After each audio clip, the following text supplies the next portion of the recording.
This week on Canadian Tech Podcast, we have Erich and Boyd Reid, founders of HopIn, a logistics software company getting people to work.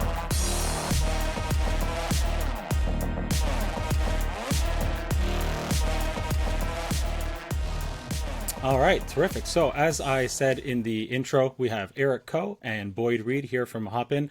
Gentlemen, thanks so much for spending some time with us here on Canadian Tech Podcast. Thank you for having us. It's really cool. Terrific. So let's get right into it. What was your inspiration for founding HopIn? You know, it was kind of one of those situations where we were solving our own problem. It was myself, Boyd, and our other co-founder, Erwin. We actually grew up together. We were childhood friends. Cool. And we were just kind of getting together more and more at the bar and noticed that the one thing we were complaining about was commuting. Whether it's like school or work, we've basically had every bad commute that you can possibly imagine. So bus, train, automobile, literally everything. It got so bad that like Erwin eventually moved downtown to Toronto to be closer to work and school. He couldn't take it. He paid more rent, but he was like, this is worth it. Yeah. Common story. Yeah. So we sat there and we said, okay, we're complaining about this like everybody ever has done at some point, but why don't we actually do something about it? So, you know, we started thinking, and it was a cool idea at first. And then I think it was like one night or morning, I woke up at like 3 or 4 in the morning with this idea. And so I called Boyd and I was like, we got to do this. And he immediately turns and he's like, okay, I'm going to go back to sleep for about 3 or 4 hours and then I'm going to call you back and we'll do it. I figured that was the next line if you actually called him at that hour. Yeah. Yeah. You know what? For about a year, I think he let this go. And then after that, he put a stop to it. So we don't do that anymore. But yeah, that's how we kind of started. Like I called him up and then we called up Erwin and we said, let's do it. Right. We want to build a tech product around this too.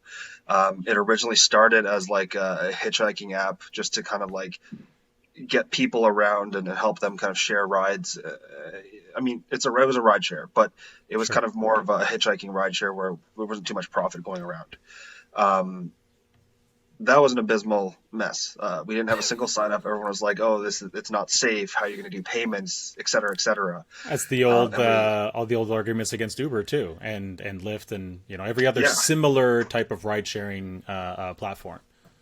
So then we went back to the drawing board, and we kind of over the past 3 years have stumbled upon. And I don't know how we got from there to here, but we stumbled upon what we think is the bigger issue or the root cause, which is actually gaps in economic development, like urban planning and infrastructure, right? Which is why our whole ethos here is to kind of work alongside what's already there and just kind of help prop it up. Okay, cool. Boyd, do you have any more insight on how you got from there to here? There was a lot of research that we did. There was for the first year of the company, we didn't even worry about sales. It was really about this understanding as much as we could about it. We did surveys. We are not allowed in a couple of malls because we were surveying so much there. And so we did a lot of research, and that's where we kind of built the foundation around that. And it was really like what Erich mentioned, like we found that gap because there are a bunch of transportation options that are available to people, but they're just not being mobilized for the purpose of the commute, and that's where those gaps are. And then we decided to focus on being that connector and focus on the logistics and logistically plan out these transportations to serve the common commuter. Cool. So if I come to Toronto and we decide to hang out, which mall are we not going to? We're not going to Eaton Center. We're not going to Yorkdale. Are we not going to? We're not going to Vaughan Mills. Like where are we not hanging out? There's like 6 malls where we were asked to leave. Yes. Yeah. Real go-getters. There you go. We don't need Silicon Valley. We've got Toronto. We got GTA people who are willing to put the work in, get the feet on the ground, and bug the crap out of people to help validate your product, which as an entrepreneur is incredibly important. You need to know where those gaps are, and running Twitter polls or advertising a quiz or a questionnaire on Facebook will get you so far. But I mean, there's literally nothing like being in somebody's face and be like, no, like, how did you get here? What problems did you have getting here? Or what problems do you have getting to work? That sort of thing. That's cool. Yeah. like what's your background? Where were you guys working before? Because you talked about, growing up together and taking a year to focus on something new, potentially without income. Obviously that's got to come from somewhere. What were you guys up to beforehand? Yeah, so after graduating university, I went to school out in the States there. I worked at a company called Incredible Novelties doing wholesale distribution as an account executive, so focusing on sales there. Okay. And then at that time, Eric has a much more impressive resume than I do. He was working. He was he Crazy, was not oh, impressive. he was playing professional rugby in Trinidad, and then came back and was working with the Legislative Assembly, and then a few other highlights was he also decided to work for free at a startup within the DMZ, a fintech startup, so they can better Hmm. understand how to build out these companies. And when we first started looking at it, I was still working. Uh, at the job full time, and so I was doing this part time. So I worked that full time, and then meet up with Eric, and we sit down and ideate and do research and put sticky notes all over his parents' basement. Oh my So we were gosh. building this out. And then Eric was, like I mentioned, working with this fintech startup on the side, but then working on this on. He was the first one to dive into this full time, and then it was the summer of 2019 when him and myself decided to go full time. So he was there before, and then I joined in at in that summertime there. But we took our backgrounds in terms of mine in sales, him in terms of policy and regulation, and when we talk about economic development, like Eric mentioned beforehand, he has a very very a strong knowledge based around that, and also connections too. So that was a really good place to start off with. So we started from not so much from looking for clients, but looking for different types of multipliers, lead generators, and people who would be able to support us in terms of interesting stakeholders. Cool, cool. I, Anything you I want to just add want there, that. Eric? I just want that on record. He said something really nice about me there, and I want to make sure we. He did. He Why was did quite out? complimentary. He did, yeah. This is not about me, but I can I also have a crazy resume. Like I've pretty much done it all: retail, factory work, sales, research. Founder of my own company now for like the fourth time. So yeah, I totally get it. But at the same time, I keep reading stuff about how generalists are going to start ruling the world. So I'm like, finally, my Yeah, time has definitely. arrived. Well, and that's how you learn, right? Like you got to try everything once at least, and then you pick it up, and you know what you like and what you don't like. Yeah, like some of the Yeah. some of the most fun, engaging conversations are when I'll say like, "Oh, I've done that," and people are like, "What? Why? When? Yeah. Like, when did you do that?" And I'm like, "Oh man, Yeah. let me tell you." But anyway, like I said, this is not about me. So you've I agree. Having lived in the city of London, Ontario, for a while, I saw firsthand, all sorts of gaps in the London Transit Commission and where it goes, and whether I was a student or I was trying to get to my job at the Walmart at White Oaks Mall or what have you. I experienced it firsthand, and of course, I heard about it from friends too. So I'm curious. You talked about eventually, obviously, having to find customers and pay bills. Uh, is HopIn geared more towards private corporations, towards transit authorities, municipalities? Are you going after some combination of the two, or are you looking at a completely different market here? So our customers are actually the corporations. Like we do Hmm. sell enterprise clients, but we definitely work inside of an ecosystem that involves like all levels of government, the transit agencies as well. Because I think I mentioned before that we try and work as harmoniously as we can with them. Our real goal here is to kind of pick up where it drops off in those really obscure industrial parks or those rural areas where there really is a lack of transit access. Hmm. Um, so not stepping on anyone's toes, really just here to help, but selling to the corporations because that's the fastest way to get people moving and to improve the access.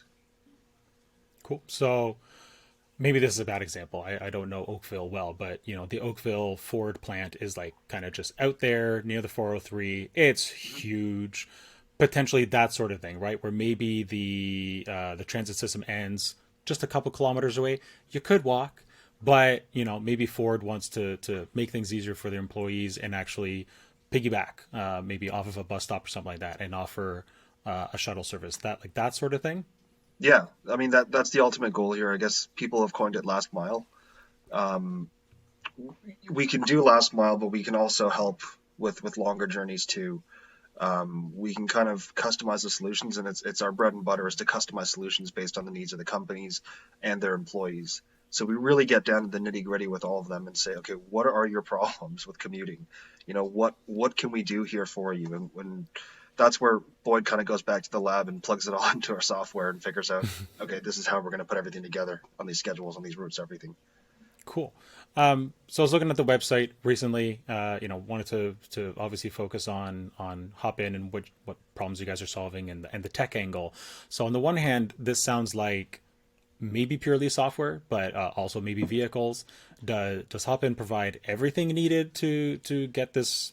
I'll call it a shuttle service up and running, or is it just the software and I don't know, Ford or Bell Canada or whomever is like leasing buses or something like that? So we focus solely from the company standpoint, HopIn standpoint, on that software, building it out that way. But what we also do is, like Erich mentioned, is operate within that ecosystem. So we partner with different transportation providers, whether it be a ride share or whether it be like a charter bus company, especially charter bus companies now, because there's a lot of idle fleet due to the non-movement of people. But even generally, when they were hot, they had up and down times because they're very reliant on type of events, weddings, trips to Niagara Falls, these kind of things. So it was very inconsistent business.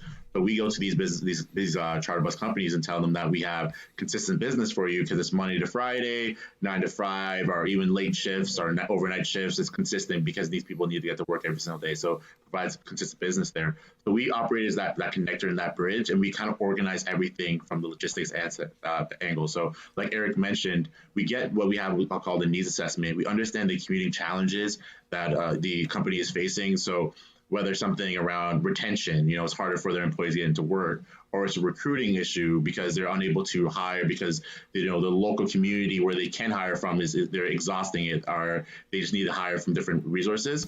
We then take all those challenges, plug that into our logistics software that's able to look at the big picture in terms of gaps that are happening within the commute, but also the available and location around them. And then from there, we provide solutions by connecting it to different type of transportation companies. So if it's a small company, maybe a ride share might make the most sense because you're only moving maybe a handful of people. But when you're a bigger company, like you mentioned, a Ford or Amazon or some of these other larger companies, using a mini bus or a larger bus is essential. So from our standpoint, when we work with our clients, we have a fleet operation size of anywhere from a 4-seater sedan all the way up to a 56-seater coach bus.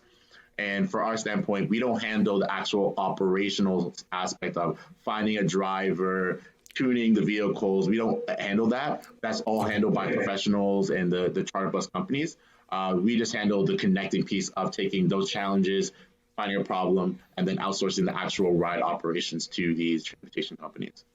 Cool. Yeah. When we were talking there about idle bus time and that sort of thing, I immediately started thinking about forever ago taking a casino bus from little old town of Strathroy all the way to Niagara Falls because they just picked it up, literally took us to Riverview or whatever it's called. I haven't been to Niagara Falls in a while. We were there for the day and then took us back home. What did that guy, what did that driver, what did that vehicle do in the meantime? They could be doing something like this. So that's cool. I did notice you talked about the retention there. I think you had on the website like a calculator to help you figure out what it would cost you to replace a person, I think is the number you're displaying there. How did you guys get to those numbers? Because I think I plugged somebody in they're making $60K a year, blah, blah, blah. And it was like, it's going to cost you like $104,000 to replace this person. People should go double check the language there. But where did you get that data? How did you come up with those numbers there? So it's not per person, actually. It's per company. So we look at what's your total workforce and what's the average salary. Right. There we go. So yeah, not 104 per person. That's my bad. That took us the better part of 2 years to develop Boyd. Hmm. We were looking at industry standard for all these retention data sets across North America or across the world and things. We're looking at the different types of industry, right? The different niches within manufacturing and things. Like, we got really, really, really detailed with it to give you the best average, to show you, okay, roughly this is what you could be losing to poor retention, right? Or to turnover Right. or Okay. something. And with companies, we can get way more detailed with it too. We can go by their industry compared to the average there, and kind of show them what we can help save them. Yeah. See, now I'm curious because I said something incorrect. But okay, yes. So it was the default example here is 100 employees, average of 60 grand a year, which is certainly not with outside of any sort of possibility. And yeah, the cost of retention there is $110,400. So you're saying that's so explain that number then. That is So for all the costs that you have to spend training new employees or hiring, all the resources that go into that, for a workforce of 100 employees with an average salary of 60 grand across the board, you're losing about 104,000 then per year total okay. to having to 110. retrain to turn it. Yeah. Yeah, and I mean, 100 employees is a decent sized company, but I'm sure you could find much better ways to spend that $110,000, whether it's income tax, corporate income tax, or one kick-ass Christmas party when we can have those again, or holiday party. Sorry, holiday party. I celebrate Christmas. Lots of other people don't. So yeah, but like you could offer your employees perks or Yeah. sandbag it for a rainy day, like a pandemic or something, in case you need it. That's never going to happen. Never gonna happen. No. I don't even know what that word means. So, can we talk a little bit about the major benefits your customers get out of deploying HopIn solution? Like, what are the top maybe 2 or 3 things that like your customers are like, oh my goodness, thank goodness for HopIn because this happened. Yeah. So we'll kind of go small to big here, because I think there's a huge like overarching problem that we're trying to solve. But Okay. for the companies, it's kind of what Boyd talked about, right? It's access to different hiring pools, like outside of your geographic region as a company, helping you kind of diversify that way. And then the other thing that we help with long term is retention support. And again, we don't claim to be a retention solution, because I think that's a bigger fish to fry, but retention support, right? Because there are studies that show a direct correlation between a better commute and your job satisfaction, right? Sure, and then yeah. ultimately leading to productivity. For the employees, and this is kind of where it gets a bit bigger, we're really big on social policy in our company, and everything we do is founded on the principles of social policy of the United Nations SDGs. So what we can do for people is actually, we've been able to help people from underserved communities access better job opportunities through this, because transportation seems to be one of the biggest barriers to this access. And so we helped, like, one of our clients is Maple Lodge Farms in Brampton. We helped them hire their first employees from Scarborough, which, by transit is it's 3 different transit agencies you have to go across. I don't know how many different buses you'll change. That's a few hours, I'm sure. Yeah. Yeah, just one way even, right? So Yes. by using our service, like Maple Lodge has shown a very, very prime example of what we're able to do. Cool. The other added benefit, I mean, a lot of companies are focusing on corporate social responsibility, environmental sustainability. With our buses, we're also able to kind of tackle that. So in the future, we're looking at things like electric vehicle fleets, right? But for now, we actually just announced a partnership with this company, EcoDrive. And basically what we're doing is we're having them plant trees on our behalf in Madagascar right now, but we're going all around the world with it to offset our carbon emissions. So we're actually technically carbon neutral now in our rides. And that's the first tangible step towards environmentally friendly initiatives like this. Cool. Yeah, that's great. Yeah, I actually just pre-ordered an electric vehicle for next year, so I'm really excited about that, because There you go. I'm just kind of tired of being part of the problem. Obviously, I've got all LED lights. I've got things pretty. Most of my energy usage is in the evening, off peak hours and all that, but I've still got a full-size pickup truck, sorry, and an aging crossover, which, you know, does okay mileage, but it is not great. So seeing, I know that there are electric buses already, but certainly seeing a lot more of these out on the road and taking cars off the road ultimately for the people who have cars, or you know, easing their commute is really, really cool. Are there any drawbacks inherent to solving these problems this way, as opposed to you know, telling Scarborough and Brampton, or I guess the TTC and Brampton Transit, you know, just like, guys, get together and you know, make it better? I wouldn't say there are any drawbacks necessarily, because again, we understand the rules of the game here, especially with the transit agencies, right? And we're not here to step on toes. But I think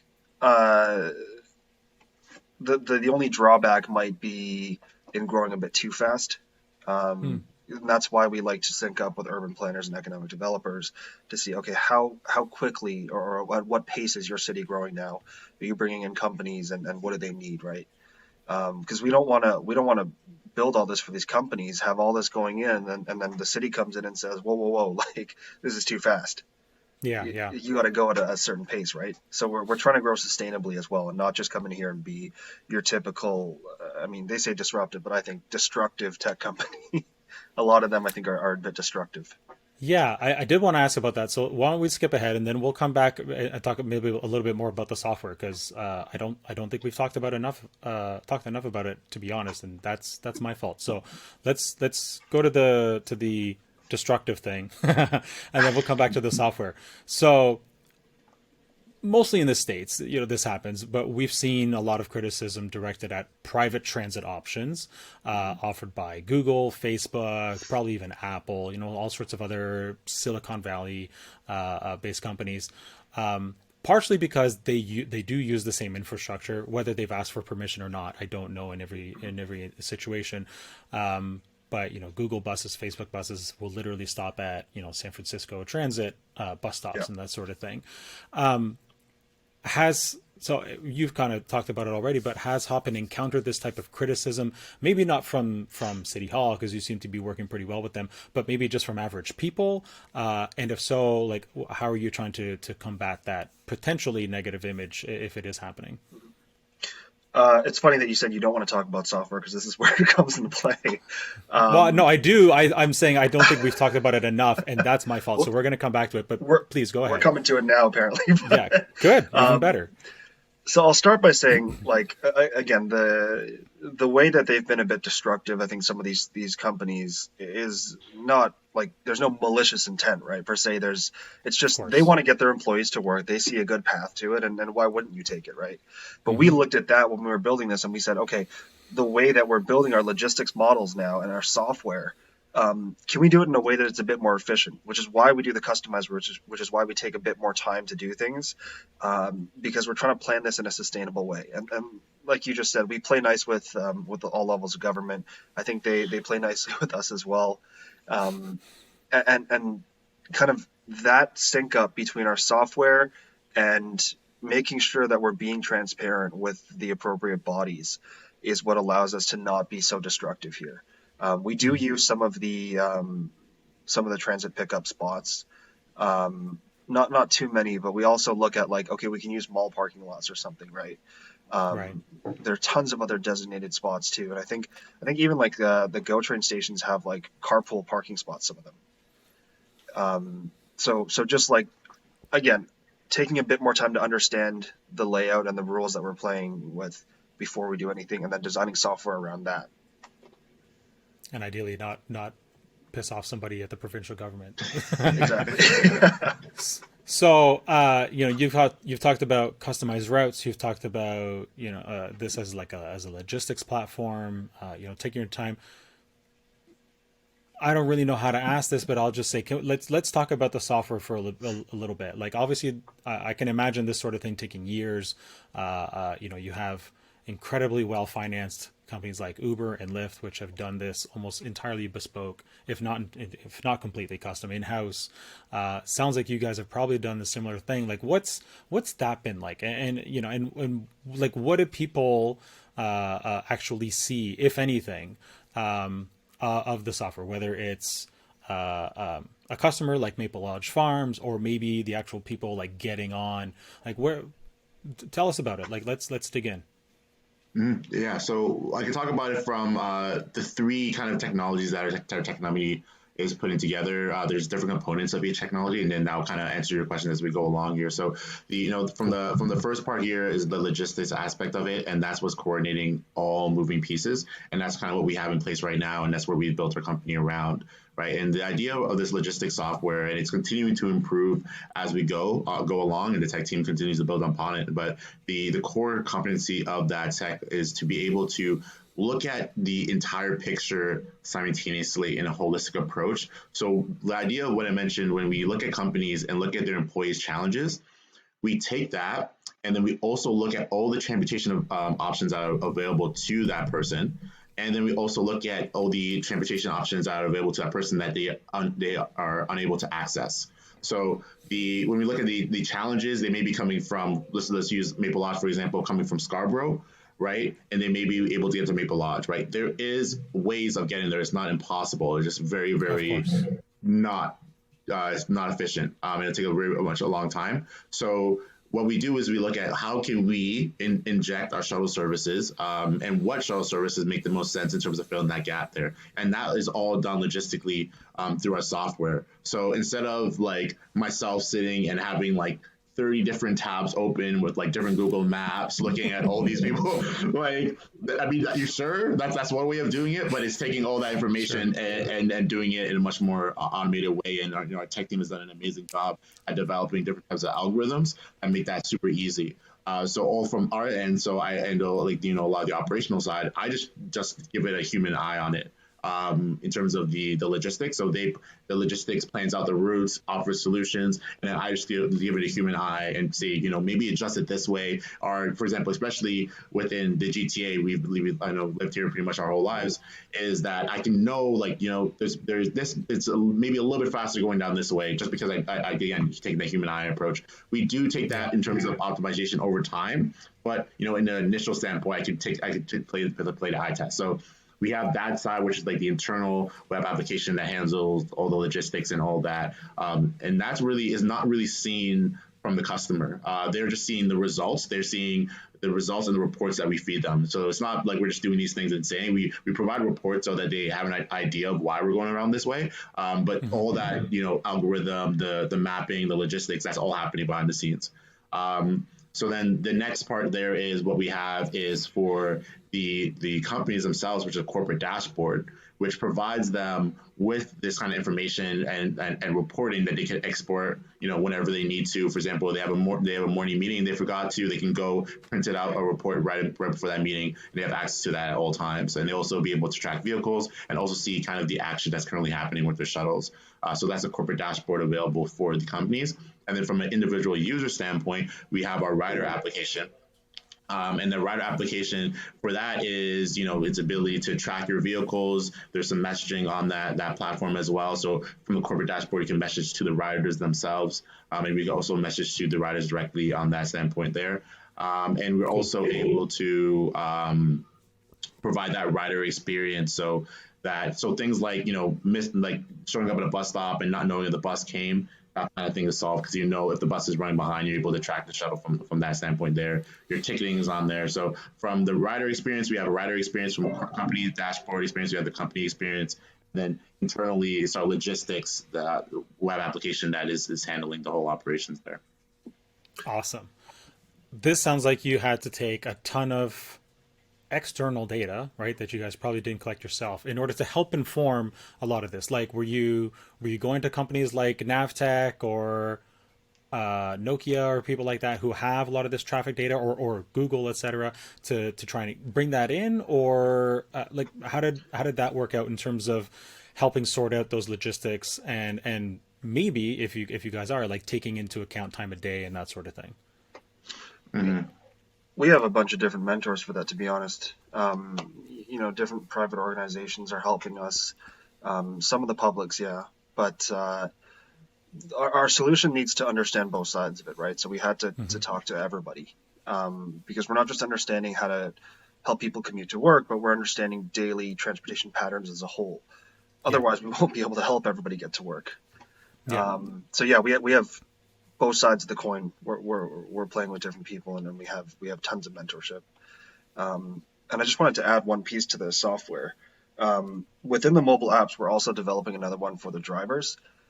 And the reason why we're doing this is because we could track ride data off of the apps for the actual customers, but we looked at kind of like what's going on with cybersecurity and data privacy these days, right? Especially after Cambridge Analytica and everything. Yeah. And we said, okay, how can we do not just the bare minimum, but how can we do more and actually be a really ethical company here? So instead of tracking location data on the apps all the time like that, we're just going to track the rider, or the driver app to track the ride itself, because that's the data we need, right? We don't need to know where everybody's going all the time. That's just intrusive. So we are taking a step towards doing that, and it's an extra product to build, but we feel like it's really important to do that. No, that's great. You're right.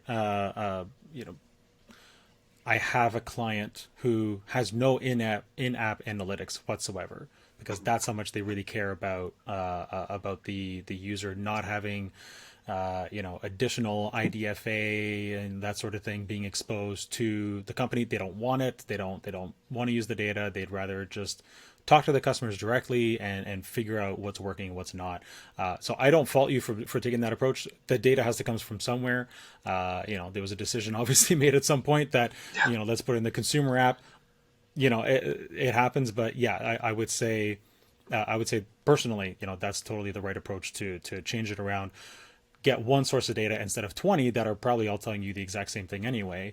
And get it from somebody who should expect to be tracked in that way, because it's, they're doing a job, as opposed to I'm trying to get to work, and somebody's watching me, quote unquote. I assume you guys aren't doing anything nefarious with that data. You don't have to answer that question. It's not even a question. But yeah, that's good to hear.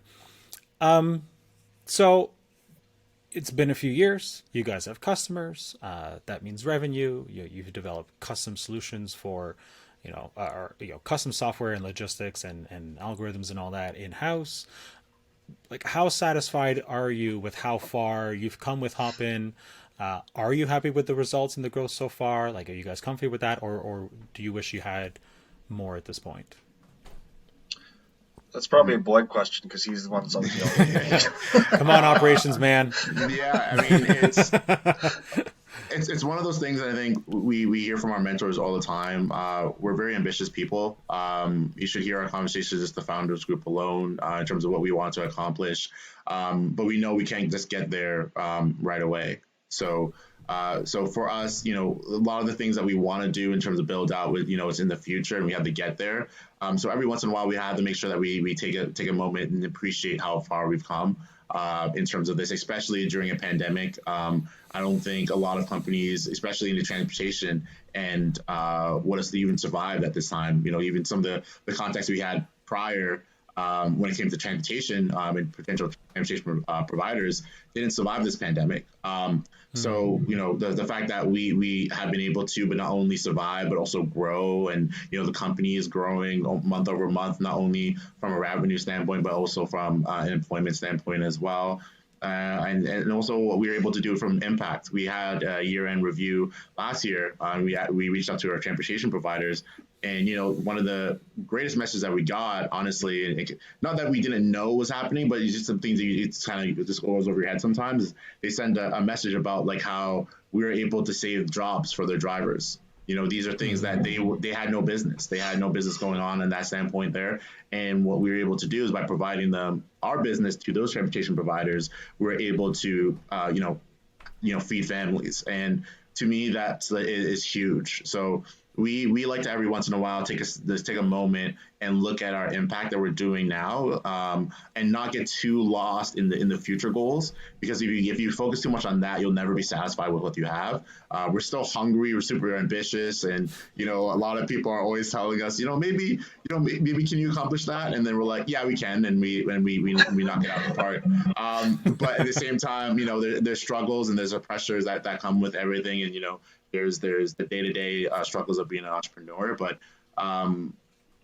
to circle back and answer the question, we're satisfied in terms of being able to continue the company. We are hungry for more, and we want more, and we expect more from us as well. But we're still super grateful for what we're at. And I can speak for myself and other co-founder Erwin. We're insanely grateful for our team that's been able to make things, and they remind us every single day, how privileged we are to be in our position. So still hungry, but still taking it day by day and enjoying the process. That's awesome. I actually did think about that last night of after I'd sent over some preparatory information about, it's been over a year now where lots and lots of people, not everybody obviously, and certainly, places like factories, people are still going to work and have been pretty much this whole time, unless there's been an outbreak of some kind. You've kind of already touched on it, but I guess it sounds like despite the pandemic, HopIn's been doing well. Like, have the conversations changed at all? Like, have you started getting different clientele that maybe you weren't thinking you would get as a result? Or has it just mostly been like, while we're still in business, where maybe this need is even greater than it was before, and so, hey, HopIn, like, help us out with this problem? Mm-hmm. It's what we've seen is that, like, before the pandemic, it was really about helping people get to work, and we're speaking to a variety of different companies from different industries. So not only manufacturing and packaging, but also like the tech industry as well. We talk to them because they have a large number of people going into their facilities. But when the pandemic hit, a lot of those non-essential workforce were working from home. So a lot of people looked at us and be like, well, now your resource is gone. But that's not the case, right? So what we really dabbled down on terms of the essential workforce, helping them get to work. During that time as well, we started what we call our COVID campaign, to also support our frontline healthcare workers as well by, helping them get to work with some free rides, but also, providing and delivering some meals and donating over, 25,000 masks. So we supported on that lens too.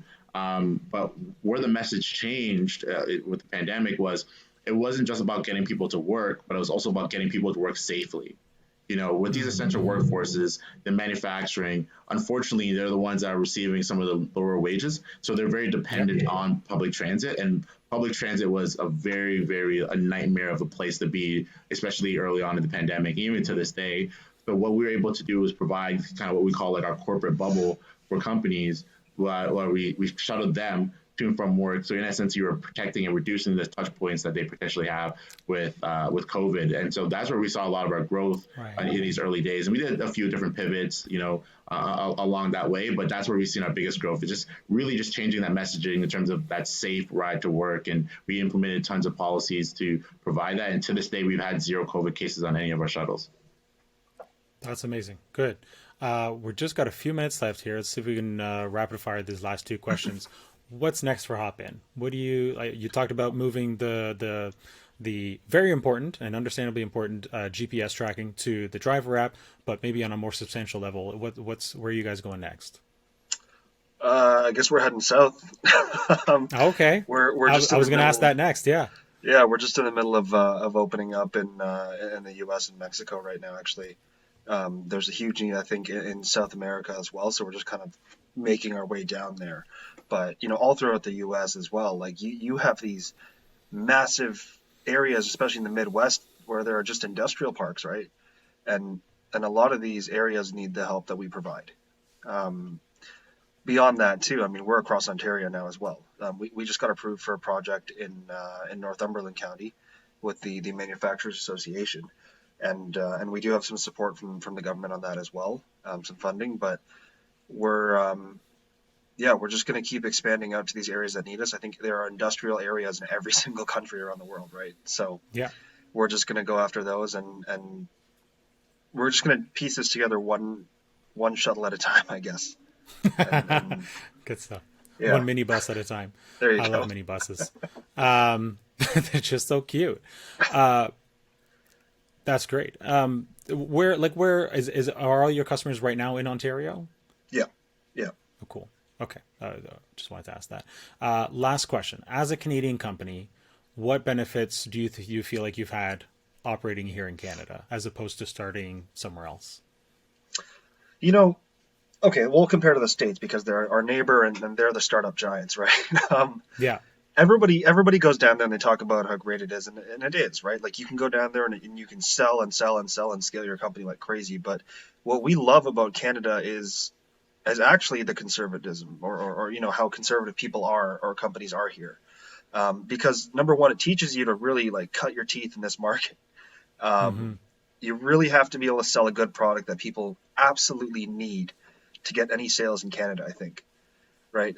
Whereas in the States, it is a little bit easier, right? Even just to get people to pick up the phone, it's a bit easier to get them to either say yes or no fast. So it taught us a lot of perseverance, I think. The other thing with it too is like, I think it teaches you to provide a bit more quality as well, and you take a bit more care in things because working with our governments, working with the companies that are here and things, and under all the regulation that we do, because I think every industry has so much regulation. It teaches you to provide the quality and really show what you're doing here step by step, to show how do we scale this, right? How does it go X, Y, Z in this direction? So Canada really helped us, I think, grow as people, as business people. As on a personal level, I think we grew as well, trying to start a business up here, and it has the added benefit of still having that really big developed country feel to it, right? Right. You're still in a good country with a solid economy, so Yeah, it's thank possible goodness. out here. Yeah. And then there's a really cool startup environment as well in Toronto, right? Like there's so many incubators for sure. and accelerators. Yeah, I went to Mars, the place, not the planet. One day. God, what is it? Almost 2 years ago now, I think, about a year and a half ago, for the Open Identity, Decentralized Identity conference, something like that, DIAC, that conference. So that was super cool. I mean, the architecture was amazing, but to be in a room with super smart people all day was obviously amazing. And so I passed by the DMZ and all sorts of other things because I walked from downtown up to Mars. So that was cool. On the flip side, do you feel like there's anything holding you back, starting out here or being a Canadian company? Yeah, I mean, I think it's kind of the other side of the coin of what I just talked about, right? Like, it's good to formulate your idea, validate it here, and develop a quality pitch and a quality product and service. But when you need to scale, like, there's no place like the States, right? There's no place like Mexico even, where you're just quick firing these sales calls and these contracts and things, and it's going to get crazy. But again, I think if you take the time at home in Canada to develop this thing, go down to the States, to Mexico, and really blow it up, you come back to Canada as a really seasoned company. And we do intend on keeping most of our operations centralized in Canada. Good, that's terrific. Great, guys. Thanks so much for spending this time with me this afternoon on Canadian Tech Podcast. I really appreciate it. Anybody who wants to learn more about HopIn, go to hopintech.com. Actually, type www.hopintech.com, and we'll see you on the next episode. All right, thanks for having us. Thank you. Thank you for listening to Canadian Tech Podcast. If you enjoyed this episode, please give it a 5-star rating on iTunes or your favorite podcast app, or like the video and subscribe to the YouTube channel. We'll see you back here in 2 weeks. In the meantime, have fun.